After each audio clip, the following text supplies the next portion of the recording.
পোনপ্ৰথমে নমস্কাৰ জনাইছোঁ।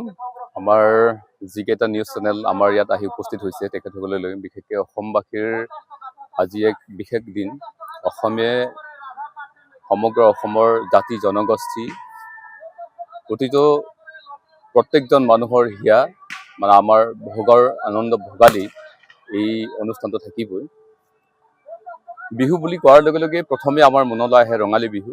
তাৰ পিছতেই এই ভোগালীৰ যি আনন্দ, যি উৎসৱ, এটা পৰম্পৰা, এই পৰম্পৰাক আমি কেতিয়াও নুই কৰিব নোৱাৰোঁ। আৰু এই পৰম্পৰাক জীয়াই ৰখাটো প্ৰতিজন অসমীয়াৰ দায়িত্ব আৰু কৰ্তব্য। আমি সেইবাবে আৰম্ভ কৰিছোঁ। আমাৰ পিতৃপুৰুষসকলে ইয়াৰ ইতিহাসত তেখেতসকলে এই ভোগালী বিহুক এক বিশেষ এটা মৰ্যাদা প্ৰদান কৰি প্ৰায় আজিৰ পৰা 200 বছৰ 300 বছৰ আগৰ পৰাই এই ভোগালী বিহুক তেখেতসকলে উদযাপন কৰিছিলে। আজিও আমি অব্যাহত ৰাখিবৰ কাৰণে চেষ্টা কৰিছোঁ। এইখিনিতে আমি এটা কথা ক'বই লাগিব, যিহেতু অসমে এজন হিয়াৰ আমঠু শিল্পী, আমাৰ প্ৰত্যেকৰে হাৰ্ট থ্ৰব যাক বুলি কোৱা হয় অসমৰ জনমানসত যি আমাৰ জীয়াই থাকিবৰ কাৰণে প্ৰেৰণা দিয়ে, প্ৰয়াত জুবিন গাৰ্গ, তেখেতৰ কথা কোৱাৰ লগে লগে আমাৰ মন সেমেকি উঠে। তেখেতে এটা কথা কৈছিলে, আনন্দ উৎসৱে কেৱল নহয়, কিতাপেহে আমাক ৰক্ষা কৰিব পাৰে।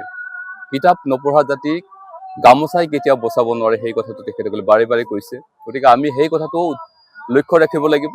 আমাৰ ল'ৰা ছোৱালীবিলাকে কিতাপ পঢ়ক, আমাৰ ল'ৰা ছোৱালীবিলাকে কবিতা আবৃত্তি, গান, অন্যান্য দিশত পাৰদৰ্শী হওক। সেই কথাটো উপলক্ষ কৰি আমি ভোগালীৰ আনন্দ শীৰ্ষক এই অনুষ্ঠানটো ৰাখিছোঁ। ইয়াত আমাৰ কণ কণ ছাত্ৰ ছাত্ৰীসকলৰ কাৰণে কবিতা আবৃত্তি, আকস্মিক বক্তৃতা বা অন্যান্য একক বা দলীয় নৃত্য, এই আটাইবোৰ আমি অনুষ্ঠান ৰাখিছোঁ, যাতে উৎসৱৰ লগত আমি সংগতি ৰাখি আমাৰ ল'ৰা ছোৱালীসকলৰ যি প্ৰতিভা তাক আমি বিকাশ কৰিব পাৰোঁ। আমি সেইবাবেই কৈছোঁ যে জুবিন দাই যি কথা কৈছিলে সেইখিনি যদি আমি সৰগত কৰি আমি অসমবাসী, অসমীয়াসকলে যদি আমি এক অসমীয়া হৈ জীয়াই থাকিব পাৰোঁ।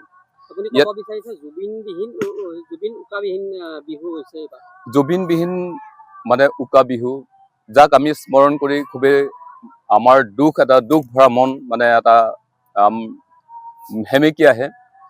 তথাপিও আমি বিহুখন যিহেতু আমাৰ অসমীয়াৰ বাপতি সাহোন, অসমীয়াই প্ৰতিদিনে আমি ইয়াক পালন কৰিবই লাগিব। গতিকে জুবিনবিহীন এখন আমি উৰুকা আজি উপভোগ কৰিবলগীয়া হৈছে, আমাৰ বাবে এক দুখবৰ।